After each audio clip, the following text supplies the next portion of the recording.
من أهم العوامل اللي بتبني نفسية الطفل وتوازنه الداخلي هو وجود الأب.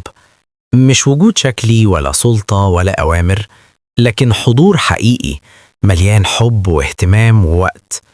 الطفل اللي يحس إن أبوه قريب منه، بيحضنه، بيسمعه وبيشاركه تفاصيله، بيكبر وهو واثق من نفسه، حاسس إن في ظهر وسند.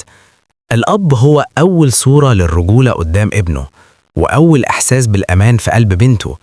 طريقته في الكلام، ردود أفعاله، حنانه واحتوائه، كلها دروس بتتزرع جوه الطفل من غير ما يقول ولا كلمة. مش دايما الأب محتاج يعمل إنجاز كبير علشان يسيب أثر. أحيانا وقت بسيط، لعب صادق، حضن دافي، أو مجرد وجود حاضر ومحب يعمل فرق عمره ما يتنسي. لأن الطفل مش بيفتكر عدد الساعات، هو بيفتكر الإحساس اللي كان حسه وهو جنبك.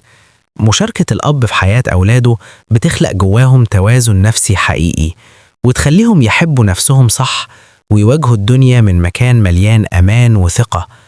والكل أب بيسمعني دلوقتي، طفلك مش محتاجك تكون الأب المثالي، هو محتاجك تكون الأب الحاضر، تسمع، تحتوي، تحب وتطمن. خليك السند اللي يرجعوا له، وخلي حضورك عادة مش لحظة عابرة، لأن الذكريات اللي بتتبني من اللحظات الصغيرة النهاردة هي اللي هتعيش معاهم طول العمر.